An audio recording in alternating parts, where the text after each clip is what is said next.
காரில் நம்ம போயிட்டே இருக்கும்போது நடுவில் இந்த போலீஸ்லாம் நின்று செக் பண்ணுறாங்க. அந்த செக் போஸ்ட்லாம் பார்க்கும்போது வந்து சம்டைம்ஸ் நான் யோசிப்பேன், இப்போ நமக்கு நடுவில் வந்து ஏதாவது கடத்துறவங்களாம் இருக்கலாம், பட் எப்படி அவங்க கரெக்டாக அவங்கள மட்டும் பின் பாயிண்ட் பண்ணி பிடிக்கிறாங்க? ஒருவேளை நம்மளும் அந்த திருட்டு மொழியெல்லாம் வச்சு பார்ப்போமா, நம்மளை பிடிச்சி கேள்வி கேட்பாங்களா, அந்த மாதிரிலாம் யோசிச்சிருக்கேன். ஸோ இது வந்து பல காலமாக டவுட்டு. என்ன தான் தமிழ் சினிமாவில் அத்தனை படங்கள் வந்திருந்தாலுமே எப்படி கரெக்டாக இந்த போலீஸ் இவங்கெல்லாம் சேர்ந்து ஒருத்தங்க கரெக்டாக பிடிக்கிறாங்க? இந்த வண்டியில் தான் அந்த போதைப் பொருள் இருக்குது, இதில் தான் அது இருக்குன்னு எப்படி கண்டுபிடிக்கிறாங்க? இல்லை ஒரு பெரிய பெரிய டான் இருக்காங்க அப்படின்னா அவங்களை எப்படி அப்ரோச் பண்ணுறாங்க? ஜென்ரலாக நம்ம ஒரு செலிபிரிட்டி பார்க்குறோம் அப்படின்னாலே அவங்க முன்னாடி நமக்கு டபக்கு 4-5 வார்த்தை வராது, என்ன கேள்வி கேட்குறதுனே புரியாது. இதில் 10 கொலை பண்ணவங்க, இல்லை வந்து அவ்வளோ பாம் பிளாஸ்ட் பண்ணவங்க, இவங்களெல்லாம் பார்த்தா அவங்க கிட்ட எப்படி ஒரு கேள்வி கேட்டு அவங்களை அக்யூஸ் பண்ணி பேச முடியும் அப்படிங்கிற மாதிரி நிறைய கேள்விகள் எனக்கு இருந்தது. அதுக்கான விட அதான் டயல் டி ஃபார் டான் அப்படின்னு சொல்லி இந்த புக்கை வந்து எடுத்து படித்தேன். ஸோ இதில் வந்து ஒரு சிபிஐ ஆஃபீஸர் நீரஜ்குமார் நம்ம இந்தியாவுடைய பல பாப்புலரான கேஸில் ரொம்ப இம்பார்ட்டண்ட்டான ரோல் ப்ளே பண்ண ஒருத்தர்.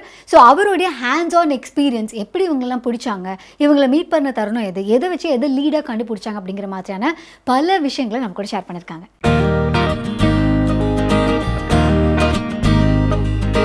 இந்தியாவுக்கு ஒருத்தங்க வராங்க அப்படின்னா இங்கே இந்தியாவில் இருக்கிற டூரிசம் இதெல்லாம் செம்மையாக டெவலப் ஆகணும் அப்படிங்கிறத தாண்டி இன்னொரு பக்கம் அவங்களோட சேஃப்டி ரொம்ப ரொம்ப முக்கியம். ஏன்னா ஒருவேளை அவங்க சேஃப்டிக்கு ஒரு ஆபத்து வந்துருச்சு அப்படின்னா ஃபாரினில் இருக்க எல்லாருமே ஐயோ இந்தியா பக்கம்லாம் போக முடியாது, அவ்வளோதான், ரொம்ப கஷ்டம் அப்படிங்கிற மாதிரி ஒரு இமேஜ் கிரியேட் பண்ணிடுவாங்க. இன் விச் கேஸ் அது நம்மளோட டூரிசத்தை வந்து பயங்கரமாக வந்து டேமேஜ் பண்ணிவிடும். இன்னொன்று நம்ம கண்ட்ரியை பற்றின ஒரு பெர்ஸ்பெக்டிவே மாறிடும். ஸோ அந்த மாதிரி ஃபாரின்லேருந்து வர ஒரு 2 பேர் அவங்க வந்து ஜென்ரலாக ஒரு ஷாப்பிங் போகிற இடத்துல நார்மலாக ஆட்டோக்காரங்க மாதிரி போய் பேசி அதுக்கப்புறம் இந்த பொண்ணுங்களை கடத்திட்டு போய் இப்படி நடக்கிற ஒரு சம்பவத்தில் இவங்க வந்து ஒரு சிபிஐ ஆஃபீஸராக இருக்கும்போது எப்படி உங்களோட லீட் கண்டுபிடிச்சாங்க? என்னன்னா இந்த 2 பொண்ணுங்களும் திரும்ப அந்த நாட்டுக்கே போயிருப்பாங்க. ஆனால் அங்கே போயிட்டு அவங்க கவர்மெண்ட் கிட்ட சொல்லிடுவாங்க இந்த மாதிரி இந்தியாவில் ஒரு பிரச்சனை இருக்குது அப்படின்னு சொன்னதுக்கு அப்புறமா அதை எப்படி இவங்க சால்வ் பண்ணுறாங்க அப்படிங்கிறது ஒரு பக்கம். ஒரு ஒரு ஒரு 4-5 வருஷத்துக்கு முன்னாடி திடீர்னு ஒரு நியூஸ் நாங்கள் பார்க்குறோம். நான் ரேடியோ ஸ்டேஷனில் இப்போ ஒர்க் பண்ணிருக்கேன். என் கூட இருக்கிற ஆர்ஜேவும் நானும் உட்காந்து பார்க்குறோம். அந்த நியூஸ் என்ன அப்படின்னா ஒரு சிசிடிவி கேமராவில் வெறும் தலை மட்டும் உருண்டு உள்ளே வருது போலீஸ் ஸ்டேஷனில். ஓகே, போலீஸ் ஸ்டேஷனில் வந்து ஒருத்தன் எப்படி தலையை உருட்டி விட்டு போவான், என்ன இது, என்ன இப்படி ஒரு கொடூரமான விஷயமா இருக்குது அப்படின்னு சொல்லி நாங்கள் 2 பேர் பேசினோம். அதோட அந்த சாப்டர் க்ளோஸ். நாங்கள் அதுக்கப்புறம் இதை பற்றி பெருசாக டிஸ்கஸ் பண்ணதில்லை. ஏன்னா நம்ம பார்க்குற நிறைய நியூஸில் இது ஒரு நியூஸாக இருந்தது. அதுக்கப்புறம் பல மாதம் கழிச்சு அதே ஆர்ஜே வந்து பாண்டிச்சேரியில் இருக்கிற ஒரு ஜெயிலுக்கு போய் அங்கே இருக்கிற இன்மேட்ஸ் எல்லாம் மீட் பண்ணி அவங்களோட வெல்பீயிங்காக ஒரு சில விஷயங்கள்லாம் வந்து அவங்களோட இன்ட்ராக்ட் பண்ணி எல்லாம் பண்ணிட்டுருக்காரு. அவங்களுக்கு நிறைய புக்ஸ் எல்லாம் கொடுக்கணும் அப்படிங்கிறது ஒரு ஆசை, அங்கே ஒரு லைப்ரரி செட் பண்ணணும் அப்படின்னு சொல்லிட்டு. ஸோ அந்த ஹேபிட்ஸ்லாம் இன்கல்கேட் பண்ணுறது அவர் அங்கே போய் பார்த்துட்டு அதுக்கப்புறம் என்னை வந்து மீட் பண்ணாரு. பார்த்து என்ன ஆச்சு தெரியுமா, நான் உங்ககிட்ட சொன்ன ஞாபகம் இருக்கா, என்ன இந்த மாதிரி இந்த பாண்டிச்சேரியில் அந்த போலீஸ் ஸ்டேஷனுக்குள்ளே ஒரு தலையை மட்டும் ஊட்டி விட்டுருந்தாங்க ஏதோ வண்டியில் வந்து அப்படின்னு. ஆமாம் அப்படின்னு, அது நார்மலாக இருக்காங்க, நான் பார்த்தேன் அப்படின்னு சொன்னான். கொலை பண்ணுற அந்த மொமெண்ட்டுக்கு முன்னாடியும் மொமெண்ட்டுக்கு அப்புறமும் வந்து சாதாரணமாக நம்மள மாதிரி இருக்கிற ஒருத்தங்க இந்த மாதிரியான க்ரைம்ஸ் எல்லாம் பண்ணதுக்கு அப்புறமா அவங்களோட லைஃப் எவ்வளோ மாறுபடுது அப்படிங்கிறத தெரிஞ்சுக்கிறதுக்கு அவங்களுக்கு அந்த ஒரு மீட்டிங் வந்து ரொம்ப இம்பார்ட்டண்ட்டாக இருந்தது. பட் இதையே வந்து தொழிலாக பண்ணுறவங்க எத்தனையோ பேர் இருக்காங்க. அந்த மாதிரி மக்களை ட்ராக் பண்ணி பிடிச்சு இவங்கள வந்து ஜெயிலில் போட்டு இதை வந்து நம்மளோட கம்யூனிட்டியை காப்பாற்றுறதுக்கும் நம்ம சொசைட்டியை வந்து பாதுகாக்கிறதுக்கும் நிறைய ஆஃபீஸர்ஸ், போலீஸ் ஆஃபீஸர்ஸ், இந்த மாதிரி சிபிஐ ஆஃபீஸர்ஸ் எல்லாருமே ட்ரெயின் பண்ணியிருக்காங்க, நிறைய விஷயங்கள் பண்ணுறாங்க. ஆனால் இவங்க இது எப்படி எக்ஸாக்ட்லி பண்ணுறாங்க அப்படிங்கிறதுக்கான அந்த ஒரு அண்டர்ஸ்டாண்டிங் தான் இந்த புக் அப்படின்னு சொல்லலாம். ஏன்னா நம்மளோட தமிழ் சினிமாவை பொறுத்த வரைக்கும் இல்லை ஜென்ரலாகவே வந்து படம் பார்க்கும்போது ஒரு போலீஸோட வேலை இப்படி அப்படி இப்படி இப்படின்னு தான் நிறைய காமிச்சிருக்காங்க. அவங்களுக்கு எல்லாமே வரும் அப்படின்னு காமிச்சதுக்கு அப்புறமா ஃபர்ஸ்ட் டைமாக கேரளாலேருந்து ஒரு படம் ஆக்ஷன் ஹீரோ பிஜுன்னு ஒரு படம் பார்க்குறேன். ஆக்சுவலி ஒரு போலீஸ் ஸ்டேஷனில் எப்படி இருக்கும் அப்படிங்கிற மாதிரி ரொம்ப யதார்த்தமாக காமிக்கும் போது ஆமாம் இல்லை இப்படி தானே இருக்கும், எப்போவுமே அவங்க பரபரப்பாக சுற்றிட்டு இருக்க மாட்டாங்களே, எப்போவுமே பெரிய பெரிய கிரிமினல்ஸை பிடிச்சிட்டு இருக்க மாட்டாங்களே, ஹெல்மெட் போடாதவங்களை ஆரம்பித்து எதுக்கு இவங்க சுற்றிட்டு இருக்காங்க ஆரம்பிச்சு எல்லாருமே தான் இடத்துக்கு வருவாங்க அப்படிங்கிற மாதிரியான ஒரு புரிதல் அந்த படத்துல இருந்தது. இந்தியாவில் மிகப்பெரிய பாப்புலரான ஒரு டான்னு சொல்லக்கூடிய தாவூத் இப்ராஹிம், இவரோட ரிலேஷன்ஷிப் எப்படி இருந்தது, இவங்க பேசும்போது எப்படி இருந்தது, எந்த மாதிரியான ஒரு கம்யூனிகேஷன் இருந்திருக்கும் இவங்களுக்கு பற்றி. ஏன்னா நமக்கு ஜென்ரலாக ஒரு வீடியோவில் ஒரு விஷயம் நம்ம ஷேர் பண்ணுறோம் அப்படின்னாலே இவங்க ஹர்ட் ஆயிடுச்சுன்னா ஏதாவது பிரச்சனை பண்ணிடுவாங்களோ, வந்து நம்ம ஏதாவது சொல்லிடுவாங்களோ அப்படின்னு நம்ம யோசிக்கும் போது இவ்வளோ பெரிய ஒரு கிரிமினல் கிட்ட எப்படி இவங்க அப்ரோச் பண்ணியிருப்பாங்க, எந்த மாதிரியான ஒரு கான்வர்சேஷன் இருந்திருக்கும்னு சொல்லி அந்த கான்வர்சேஷனுடைய பதிவுகள்லாம் கூட இந்த புக்கில் இருக்குது. ஸோ ஒரு போலீஸ் ஆஃபீஸர் வீட்டில் ஸ்ட்ரிக்டாக வளரக்கூடிய பசங்க, அதில் ஒரு பையன் தான் வந்து தாவூத் இப்ராஹிம். ஸோ வந்து இந்தியாவை பாதுகாக்க பார்க்கறதுக்கு முன்னாடி நம்ம சொன்ன அந்த போலீஸ் ஆஃபீஸரில் ஒருத்தரான அவங்க அப்பா இந்தியா ரொம்ப முக்கியம், அது வேல்யூஸ் ரொம்ப முக்கியம் அப்படின்னு ஒருத்தர் இருக்காரு. அவரோட மகன் வந்து இந்தியாவில் இவ்வளோ பெரிய ஒரு டான் ஆகுறாங்க அப்படின்னா எல்லாருக்கும் ஒரு ஒரு நார்மலான ஒரு சைல்டுஹுட் இருக்குது, நார்மலான பீப்புள் நம்ம மீட் பண்ணுறோம். இதுக்குள்ளே போகிறதுக்கான காரணம் என்ன, இது எப்படி நடக்குது? ஸோ தாவூத் இப்ராஹிம் யார் அப்படிங்கிற மாதிரியான அவருடைய ஃபேஸ் என்ன, அவருடைய கேரக்டர் என்ன, இந்த மாதிரியான பல விஷயங்கள். பட் நம்ம இது தாவூத் இப்ராஹிம் அப்படின்னு பார்க்க வேண்டாம். ஒரு கிரிமினல்னால் நமக்கு ஒரு மென்டலி ஒரு இமேஜ் இருக்கும்ல. பட் அதை தாண்டி இவங்களோட ஒர்க் பண்ணுற சிபிஐ ஆஃபீஸர்ஸோ இல்லை வந்து போலீஸோ அவங்கெல்லாம் வந்து இவங்களுடைய பல முகங்களை பார்ப்பாங்கல்ல, அவங்களோட நார்மல் ஹியூமன் பீயிங்கான ஃபேஸையும் வந்து இந்த புக்கில் சொல்லியிருக்காங்க. ஒரு பர்டிகுலர் இடத்துல வந்து தாவூத் இப்ராஹிம் கிட்ட வந்து ஒரு லேடி, அவங்க வந்து ஒரு விடோ, அவங்க ஹஸ்பண்டோடைய பிரதர்ஸ் வந்து அவங்கள ரொம்ப டார்ச்சர் பண்ணிட்டே இருப்பாங்க. சொத்துக்காக வீட்டை விட்டு போன்னு டார்ச்சர் பண்ணிட்டே இருப்பாங்க. ஸோ அவங்க அங்கே இருக்க ரவுடி கேங்கோட ஹெல்ப்போட அந்த வீட்டில் வந்து தங்கிடுவாங்க. ஸோ அப்போ இந்த விடோ வந்து என்ன பண்ணுவாங்கன்னா, சரி அப்போ இவர்கிட்ட கேட்டு பார்ப்போம், இவங்க வந்து ரவுடிஸ் தானே போயிருக்காங்க, நம்மளும் அப்போ தாவூத் இப்ராஹிம் கிட்ட போய் கேட்டு பார்ப்போமேன்னு சொல்லிட்டு அவங்களுக்கு கால் பண்ணால் அவரே அட்டன் பண்ணிடுவார். சொல்லுமா என்ன அப்படின்னு கேட்டால், இந்த மாதிரி என்ன இப்படி டார்ச்சர் பண்ணுறாங்க அப்படின்னு அவர் உடனே ஆளுங்களை அனுப்பி அந்த இடத்துல வந்து அந்த லேடியை வந்து காப்பாற்றுவாங்க. ஸோ அதுக்கப்புறம் அந்த சொத்து வந்து அந்த லேடிக்கு அப்படிங்கிற மாதிரி ஆகிடும். ஸோ ஒரு பக்கம் பார்த்தா அவருக்கு வந்து ஒரு ராபின்ஹுட் இமேஜ் அப்படிங்கிறதையும் வந்து கொடுத்துருக்காங்க.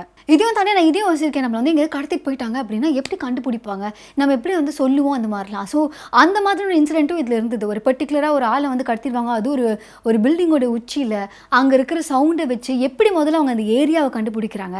அந்த ஏன்னா இந்த தமிழ் படத்தில் வர மாதிரி அந்த ஸ்மெல்லு வச்சு அந்த மாதிரிலாம் இல்லாமல் ஒரு நிஜமான ஒரு கடத்தல் நடக்கும்போது அவங்க கொடுக்குற க்ளூஸ் எந்த அளவுக்கு ரொம்ப இம்பார்ட்டன்ட், ஒரு ஃபோன் காலை ட்ராக் பண்ணுறதுல ஆரம்பிச்சு அது எல்லாத்தையுமே வந்து பியூட்டிஃபுல்லாக எக்ஸ்பிளைன் பண்ணியிருப்பாங்க. இன்னொரு பர்டிகுலரான இடத்துல என்ன இருக்குன்னா, ஒருத்தர் அவர் ஒரு கேங்காக 4-5 பேர் சேர்ந்து இந்த வண்டியில் வந்து இந்த வெப்பன்ஸ் எல்லாம் வந்து எடுத்துகிட்டு போயிட்டு இருப்பாங்க, obviously for the dance and India. So அந்த மாதிரி வெப்பன்ஸ் எல்லாம் கடத்திட்டு இருக்கும்போது அதில் ஒருத்தரை வந்து இவங்க ட்ராக் பண்ணுறது வந்து எப்படி ட்ராக் பண்ணுவாங்கன்னா, அவருக்கு ஒரு அஃபேர் இருக்கும், அந்த லேடியே ஒரு பர்டிகுலர்லி இந்த ஒரு பர்டிகுலர் நல்ல போய் மீட் பண்ணுறேன்னு சொல்லியிருந்திருப்பாரு. ஸோ அதை வச்சு அந்த லேடி எங்கே இருக்கான்னு கண்டுபிடிச்சி அதுக்கப்புறமா வந்து இவரை ட்ராக் பண்ணி இது மூலமாக அந்த என்டையர் கேங்கே வந்து ட்ராக் பண்ணி அந்த வெப்பன்ஸை வந்து இவங்க பறிமுதல் பண்ணுவாங்க. ஸோ இந்த மாதிரி இவங்களுடைய ஒவ்வொரு step by step process in finding ஒரு குட்டி ஒரு கடத்தல் விஷயத்துலேருந்து எல்லாத்தையுமே வந்து செம்மையாக மேப் பண்ணியிருப்பாங்க இந்த புக்கில். ஏன்னா இந்த புக்லேயே ஆக்சுவலி எப்படி இருக்குன்னா, இவங்க பார்த்து பிடிக்க போகிறது ஒருத்தரை, ஆனால் எப்படி இருக்கும் திடீர்னு ஒருத்தங்களை பிடிக்கிறீங்க, ஒரு பிட் பாக்கெட்டோ இல்லை இந்த மாதிரி நினச்சி ஒருத்தரை பிடிச்சா அவர் வந்து தாவூத் இப்ராஹிமோட ஆள், அவர் வந்து இப்போ அது பாம் பிளாஸ்ட் பிளான் பண்ணிருக்காங்க அப்படிங்கிற மாதிரியான நியூஸ்லாம் கிடைக்கும்போது எப்படி இருக்கும், அந்த மாதிரியான இன்ட்ராக்ஷன்ஸும் இந்த புக்கில் இருக்குது. ஸோ இந்த பாம் பிளாஸ்ட் அதெல்லாத்தையும் தாண்டி அதுக்கப்புறம் வந்து இந்த பாலிவுட்டில் இருக்கிற இன்ஃப்ளூயன்ஸ் எல்லாம் தாண்டி ஐபிஎல்லில் நடந்த மேட்ச் ஃபிக்ஸிங், அதாவது ஐபிஎல் சீசன் 6 ராஜஸ்தான் ராயல்ஸ் விளையாண்டுட்டு இருக்கும்போது இந்த பர்டிகுலர் விஷயத்தை இந்த பிளேயர் பண்ணினாங்க அப்படின்னா அப்போ வந்து இந்த பெட்டிங் இருக்கவங்களுக்கெல்லாம் அது ஒரு கியூ அப்படிங்கிற மாதிரி கொடுத்து இந்த மேட்ச் ஃபிக்ஸிங்கும் வந்து பயங்கரமாக நடந்தது. ஸோ இந்த மேட்ச் ஃபிக்ஸிங் பின்னாடி தாவூத் இப்ராஹிமோட ரோல் என்ன அப்படிங்கிற மாதிரியான அந்த விஷயங்களும் இதில் வந்து சொல்லியிருந்தாங்க. அதில் முக்கியமாக வந்து தாவூத் இப்ராஹிம்க்கு வந்து டேரெக்டாகவே நீரஜ்குமார் வந்து கால் பண்ணும்போது அவர் கேட்பார், உனக்கு தான் ரிட்டையர்மெண்ட் வயசுக்கிட்டே வந்துச்சுல்ல, இன்னும் அதிகம் என்ன விட மாட்டேங்கிற சும்மா அப்படிங்கிற மாதிரி வந்து அவர் கேட்பார். ஸோ இவ்வளோ கிரைம்ஸ் இருக்குது, இத்தனை விஷயங்கள் அவங்க பண்ணியுமே இப்போ வரைக்கும் வந்து அவர் வந்து அரெஸ்ட் பண்ண முடியல. ஸோ எனக்கு அது ஒரு சில இடத்துல தோணும், ஏன்னா வந்து ஒரு கிரிமினலுக்கு வந்து ரூல்ஸ் அண்ட் ரெகுலேஷன்ஸ் அந்த மாதிரி ஒரு விஷயம் இல்லை, இதெல்லாம் கடந்து தான் அதை பண்ணணும், இவங்க ஆர்டர் கொடுத்தா அதை பண்ண முடியும், அந்த மாதிரி எதுவுமே கிடையாது. ஆனால் ஒரு போலீஸ் ஆஃபீஸர், ஒரு சிபிஐ ஆஃபீஸர் அப்படிலாம் வரும்போது அவங்களுக்கு நிறைய லெவல்ஸ் ஆஃப் கம்யூனிகேஷன்லாம் தாண்டி தான் ஒரு விஷயத்தை எக்ஸிக்யூட் பண்ண முடியும். அப்படிங்கும்போது இந்த மாதிரி கிரிமினல்ஸு இவ்வளோ பக்கத்தில் கிடைச்சாலுமே, தொட முடிகிற தூரத்தில் கிடைச்சாலுமே அவங்கக்கிட்ட அதை தாண்டி ஒரு விஷயம் பண்ண முடியாது அப்படிங்கிற மாதிரி நிறைய விஷயங்கள்லாம் இருக்குது. அதையும் தாண்டி இந்த மாதிரி நிறைய டெரரிஸ்ட் கூட அவர் டைரெக்டாக அந்த இன்டரோகேஷன் ரூமில் உட்காந்து அவங்க கிட்ட பேசுறது, அவங்க கொடுக்குற இன்ஃபர்மேஷன் எந்த அளவுக்கு வந்து இந்தியன் கவர்மெண்ட்டுக்கு வந்து ரொம்ப இம்பார்ட்டண்ட்டாக இருந்திருக்கு அப்படிங்கிறது எல்லாமே அதை ஷேர் பண்ணியிருக்காங்க. ஏன்னா நம்ம ரூம்குள்ளே ஒருத்தங்களை வந்து கூப்பிட்டு வந்து நீங்கள் இந்த தவறு பண்ணியிருக்கீங்க, ஸோ அதை பற்றி இன்னும் சொல்லுங்கள் அப்படின்னு கேட்க அவங்க இவங்களை பற்றி சொல்லு, இவங்க அவங்கள பற்றி சொல்லுன்னு எல்லாம் சுற்றி பார்த்தா நம்ம இந்தியாவுக்கே வந்து ஒரு பயங்கரமான ஒரு என்ன சொல்கிறது, ஒரு ஆபத்து நிலவக்கூடிய அளவுக்கு ஒரு இன்ஃபர்மேஷன்லாம் கிடைக்கும்போது அதை ப்ராசஸ் பண்ணுற அந்த போலீஸ் ஆஃபீஸருடைய நிலைமை எப்படி இருந்திருக்கும். ஸோ இவர் இது இன்டர்கேஷன்லாம் பண்ணிட்டு இருக்கும்போது அவருக்கு இவ்வளோ பெரிய த்ரெட்லேருந்து நம்ம நாட்டை காப்பாற்றக்கூடிய அந்த ஒரு பாசிபிலிட்டியும் இருக்குது. இன்னொன்று இன்னும் இதுக்கான சேஞ்ச் எல்லாம் எங்கே இருக்குது அப்படிங்கிறத இன்னும் ஃபாலோ பண்ணி எந்த இன்ஃபர்மேஷனை கொடுக்க வேணாம், இது எந்த அளவுக்கு டீப்பாக போகலாம், இந்த மாதிரியான பல விஷயங்களை எப்படி இந்த டெசிஷன்லாம் எடுத்தாங்க அப்படிங்கிறதையும் இதில் ஷேர் பண்ணியிருக்காங்க. இன்னொன்று இது என் ஃப்ரெண்டு நான் சொன்னேன் இல்லையா அந்த ஆர்ஜே, அவர் வந்து பாண்டிச்சேரியில் அந்த பிரிசனுக்கு போயிட்டு வந்ததுக்கப்புறம் என்கிட்ட சொன்ன விஷயம் என்னன்னா, எல்லாரும் பார்க்க நம்மள மாதிரி தான் இருக்காங்க அனந்தி, எல்லாரும் நம்ம பார்க்குற ஒரு சாதாரண ஒரு நபர் மாதிரி தான் இருக்காங்க. இவங்களுக்கு இந்த கொலையை செய்யும் போதோ இல்லை இந்த பர்டிகுலர் தப்பு பண்ணும்போதோ வந்து தன்னோட ஃப்யூச்சர் இதுக்கப்புறம் மாறப்போகுதுங்கிறத அவங்க மைண்டில் வச்சுருந்தாங்களானே தெரியல. இதுக்கப்புறம் நீ எத்தனை வருஷம் இந்த ஜெயிலே இருப்பாங்க, இதில் என்ன அவங்க பார்க்க போகிறாங்க. அவங்க வந்து இவங்க பேசிகிட்டு இருக்கும்போது 2 பேர் வந்தாங்களா, இந்த மாதிரி ஜெயிலில் இருந்த 2 பேர் வந்தாங்களா, வந்து ஹெட்டு கிட்ட கேட்குறது வெயிட் பண்ணிருக்காங்க. என்னன்னு கேட்டால், சார் இன்றைக்கி வந்து பொங்கல் செஞ்சுக்கலாமா சார் அப்படின்னு வந்து கேட்டாங்களாம். ஸோ அங்கே அவங்களுக்கு ஜெயிலுக்குள்ளே இதெல்லாம் தானே இருக்க போகுது. ஸோ இதை தேடி ஏன் வரணும், இது ஏன் ஒரு இன்ஸ்டன்ட்டில் வந்து அவங்க யோசிக்கல அப்படின்னு. ஏன்னா அந்த இடத்துல வந்து ஒரு செகண்டில் தப்பு பண்ணவங்க, அந்த இடத்துல அவங்க கோவத்தை கண்ட்ரோல் பண்ண முடியாமல் ஒரு தவறு நடந்த விஷயமா இருக்கலாம். இல்லை இன்னொருத்தர் இருந்தால் நான் பார்க்க பயங்கர ஜென்டில்மேன் மாதிரி இருந்தார், ஆனால் அங்கே இருக்க இன்மேட்ஸ்க்கே வந்து அவர் மேலே ஒரு ப்ராப்பரான ஒரு மரியாதை இல்லை, ஒரு இதே இல்லை. என்னடா இது மற்றவங்கலாம் நல்லா தான் பேசிக்கிறீங்க, இவர் மேலே மட்டும் ஏன் யாருமே மதிப்பே இல்லை அப்படின்னா, அவர் ரேப் பண்ணியிருக்காரு சார் அப்படின்னு சொல்கிறாங்க. ஸோ ஒரு கொலைகாரனுக்கு கூட கொலையை தாண்டி ரேப் ரொம்ப தப்பாக தெரியுது. ஸோ இவங்களுக்கு எது குட்டு பேடு, இவங்களோட பெர்ஸ்பெக்டிவ் எப்படி இருக்குது, அந்த மாதிரியான நிறைய கேள்விகள் வந்து அவங்கள மீட் பண்ணும்போது, அவங்கள ஒரு நார்மல் ஹியூமன் பீயிங்ஸாக ட்ரீட் பண்ணும்போது தான் நமக்கு தெரியுது. ஸோ டயல் டி ஃபார் டானில் இவங்களை ஹியூமன் பீயிங்ஸாக ட்ரீட் பண்ணுறாங்களா அப்படிங்கிறது எனக்கு தெரியல. பட் இன்னொரு பக்கம் அவங்க பார்க்கும்போது ஒரு நம்ம யாரோ ஒருத்தங்களை பற்றி கேள்விப்படுறதுக்கும் வீரப்பன் பற்றி கேள்விப்படுறதுக்கும் அவரை வந்து ஒரு தோலும் சதையுமா ஒரு இடத்துல நம்ம பார்த்து அவங்க பக்கத்தில் உட்காந்து பேசுகிறதுக்கும் நிறைய வித்தியாசம் இருக்குல்ல. அவங்களுக்கு ஒரு உருவம், அந்த உருவத்தை நம்ம நேரில் பார்க்கும்போது அவங்களோட நம்ம யோசிச்சு வச்சிருந்தெல்லாம் தாண்டி ஒரு நார்மல் பர்சனாக தானே பேசுவோம். அந்த மாதிரி உங்களுக்கு கான்வர்சேஷன் எவ்வளோ இம்பாக்ட்ஃபுல்லாக இருந்திருக்கு அப்படின்னு தான் இந்த புக்கில் இருக்குது. இதை தாண்டி நான் இந்த புக்கில் இது இருக்குது அது இருக்குது இது இருக்குது இந்த கடையில் எல்லாம் இருக்குது அப்படிங்கிற மாதிரி சொல்லிட்டே இருக்கேன். பட் உங்களுக்கு இந்த புக்கை வாங்கி படிக்கணும் அப்படின்னு ஆசைப்பட்டீங்க அப்படின்னா இந்த புக்கை அந்த லிங்க் கீழே இருக்குது, இதை கிளிக் பண்ணி நீங்கள் வாங்கி படிக்கலாம். இந்த வீடியோ உங்களுக்கு பிடிச்சிருந்தது அப்படின்னா லைக் பண்ணுங்கள், கமெண்ட் பண்ணுங்கள், ஷேர் பண்ணுங்கள், மறக்காம தி புக் ஷோக்கு சப்ஸ்கிரைப் பண்ணுங்கள். ஆர்ஜே அனந்தி ஆகிய என்ன ஃபேஸ்புக் இன்ஸ்டாகிராம் ட்விட்டர் வந்து நீங்கள் ஃபாலோ பண்ணலாம். அதே மாதிரி தி புக் ஷோவையும் ஃபேஸ்புக் இன்ஸ்டாகிராம் ட்விட்டர் வந்து நீங்கள் ஃபாலோ பண்ணலாம். ஒரே வாழ்க்கையில் நம்மளால் வந்து ஒரு போலீஸ் ஆஃபீஸராகவும் இருந்து ஒரு டாக்டராகவும் இருந்து ஒரு ஆக்டராகவும் இருந்து அந்த மாதிரி எல்லாமே எக்ஸ்பீரியன்ஸ் பண்ண முடியுமா அப்படின்னு தெரியல.